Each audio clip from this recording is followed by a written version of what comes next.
फिरोज गांधी के driving licence मिलने पर सरकार के मंत्री दिनेश प्रताप सिंह का बड़ा बयान। रायबरेली में राज्य मंत्री स्वतंत्र प्रभार दिनेश सिंह ने फिरोज गांधी के ड्राइविंग लाइसेंस पर प्रश्न चिन्ह लगाए हैं। उन्होंने इसकी वैधता की जांच की भी मांग की है। फिरोज गांधी का यह ड्राइविंग लाइसेंस रायबरेली के रहने वाले विकास सिंह ने उन्हें सौंपा था। दिनेश सिंह ने कहा, इस ड्राइविंग लाइसेंस की वैधता जांचने के साथ ही ये भी पता किया जाना चाहिए कि इसे सौंपने वाले व्यक्ति के पास ये कहां से आया। उन्होंने कहा, इस बात की भी जांच होनी चाहिए कि कहीं राहुल गांधी अपनी विजिट को इवेंट बनाने के लिए अपने साथ ही तो नहीं लेकर आए थे। दिनेश सिंह ने 2 दिन पहले राहुल गांधी की मनरेगा योजना पर की गई चौपाल के दौरान उठाए गए सवालों का जवाब देने के लिए पत्रकारों को बुलाया था। इस दौरान उन्होंने मनरेगा का नाम बदले जाने का जवाब देते हुए कहा कि मनरेगा से पूर्व भी इसके अलग अलग नाम रहे हैं। इसके अतिरिक्त राहुल गांधी के सवाल का भी जवाब दिया, जिसमें उन्होंने कहा कि मोदी सरकार गरीबों का यह अधिकार खत्म कर रही है। स्टार न्यूज प्लस के लिए उत्तर प्रदेश के रायबरेली से जोनल हेड अंतिम सिंह चौहान की ये report. Driving licence Feroze Gandhi का मिला, उसको लेकर के क्या? देखिए, राहुल गांधी जी एक शिक्षित बेरोजगार राजनीतिक बेरोजगार व्यक्ति हैं। वो आज की तारीख में दिशा न पाने के कारण विक्षिप्त टाइप से उनका कुछ ऐसा ही होता है। उन्होंने अथवा उनकी प्राइवेट लिमिटेड कंपनी ने एक फिरोज गांधी जी का ड्राइविंग लाइसेंस पाने की खबर को बनाया कि रायबरेली में राहुल गांधी के आगमन को चर्चित कैसे बनाया जाए, जिसकी चर्चा बड़ी दूर तक हो और रायबरेली से उसकी जड़ें जुड़ी हुई भी दिखाई पड़े। ऐसा प्रयास उनका एक फैब्रिकेटेड प्रयास था। लेकिन दिनेश सिंह रायबरेली में जन्म लेकर के यह उनको एहसास कराएगा, राहुल गांधी जी तुम्हारी झूठ रायबरेली में चलने वाली नहीं है किसी दशा में। अगर फिरोज गांधी जी का ड्राइविंग लाइसेंस मिला था तो कैसे मिला था? फिरोज गांधी जी का ड्राइविंग लाइसेंस या तो फिरोज गांधी जी के घर में होना चाहिए या राहुल गांधी के घर में होना चाहिए। रायबरेली के किसी व्यक्ति के घर में 80 बरस बाद ड्राइविंग लाइसेंस कैसे मिल सकता है?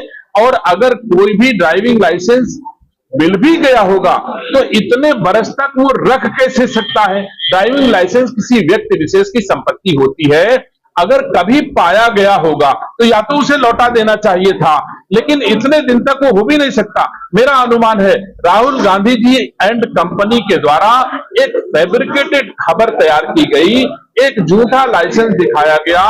वो लाइसेंस दिखा करके प्रतिष्ठा बढ़ाने के लिए, लोकप्रियता बढ़ाने के उद्देश्य से, रायबरेली में झूठी जड़ें दिखाने के उद्देश्य से उन्होंने किया।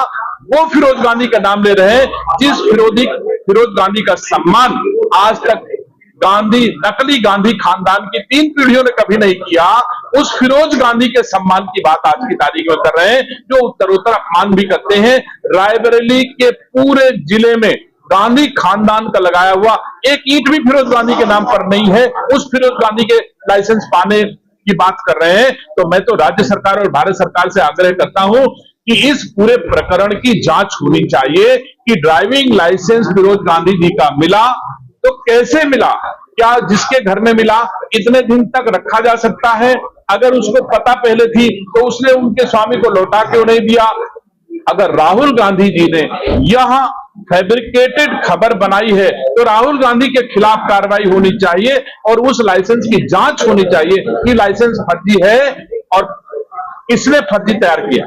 आज राम मंदिर का दूसरी वर्षगांठ है और अभी तक देखा गया कि राहुल गांधी ना तो गए हैं और ना ही अखिलेश यादव गए हैं। 2 वर्ष पूरे हो गए हैं।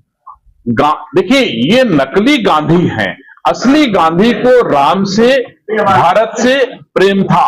नकली गांधी, नकली हिंदू, अगर उसके मन में राम के प्रति भाव नहीं है तो मुझे कोई आश्चर्य नहीं है। मैंने भी देखा, उनके परिवार में एक शादी हुई, वैसे उल्लेख नहीं करना चाहता था। प्रियंका गांधी के बेटवा का नाम रेहान और प्रियंका गांधी की बहू का नाम, प्रियंका गांधी की बहू का नाम अबीबा बेग, कोई इमरान बेग की बिटिया अबीबा बेग। अब आप ताजुब करोगे कितने निचले स्तर की राजनीति उस खानदान में होती है। अगर बिटिया का नाम मारिया रख दो तो क्रिश्चियन का वोट मिल जाएगा, बेटवा का नाम रेहान रख दो तो मुसलमान का वोट मिल जाएगा, बहू अबीबा बेग ले आओ तो मुसलमान को वोट मिल जाएगा। यह अक्षम व्यक्ति ही जो सक्षम नहीं होगा मेहनत परिश्रम करके सम्मान पाने के लिए, वो इसी तरह के फैब्रिकेटेड इश्यूज को डेवलप करके सस्ती लोकप्रियता पाने का प्रयास करेगा। मैं समझता हूं राहुल गांधी एक अच्छा व्यक्ति। राहुल, कांग्रेस पार्टी आपको लगता है कि मुस्लिम पार्टी है? मैंने ये कभी नहीं कहा और ना इसको कहने की जरूरत है। गांधी खानदान जो नकली जनेऊ ऊपर से उल्टा पहन करके देश के हिंदुओं को भ्रमित करके वोट लेना चाहता है, क्या राहुल गांधी हिंदू हैं? अगर हिंदू हैं तो क्या हिंदू को अबीबा खान के अबीबा बेग बहू बन के आनी चाहिए? क्या हिंदू का एक बेटवा, कोई बेटा अपने बेटे का नाम रेहान रखेगा सारे लोग या हिंदू हो?